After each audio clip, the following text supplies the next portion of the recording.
Since I talk about 12-step programs, I'm going to tell you a little bit about the book of Alcoholics Anonymous. And I wish I had one with me, and I don't, but many of you have seen one.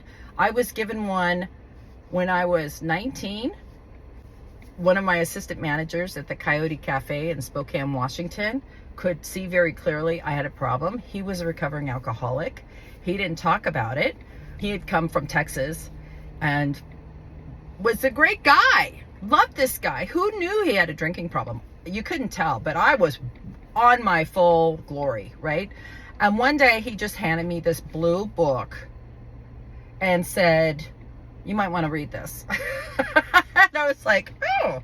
I took it home. I never read it, never opened it, nothing. And then one day he said, "I'm going to need that book back." That's all he said, right? That was my first introduction to Alcoholics Anonymous. Never opened the book. It was many years later that I opened the book. But if you open the book of Alcoholics Anonymous, it is broken up into two parts, if it doesn't make sense to you, right? Two parts. The first part of the book, the first 164 pages, is the program of recovery. It explains alcoholism. It helps you identify and it also talks about, so it identifies the disease of alcoholism, and it gives you the program of treatment. And then it gives you, this might happen, this might happen, this is what you're going to do. Everything you need is in that first 164 pages. The last part of the book are stories. Now, this was primarily put into place back in the day. Alcoholics Anonymous started in the 30s. So they didn't have a lot of meetings. It just started. So there was like a meeting at someone's house, right? And it was in Akron, Ohio. And then as it spread, maybe there was one meeting in New York, right? People couldn't get to meetings. And so what they did was they put their stories in there so people could read and relate. And through the years, they have changed those stories to be more relatable, more current. And however, they've never changed the first part. The first part has never been changed. If they thought they forgot something and added it, it's in an appendix in the back. Okay? It's a tried and true program that has helped hundreds and hundreds and hundreds of thousands of people.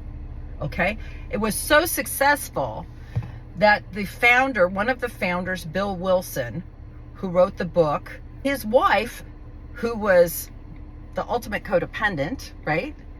His wife founded Al-Anon. There's a chapter in the first 164 pages called To the Wives, which is kind of the first groundbreaking attempt at Al-Anon.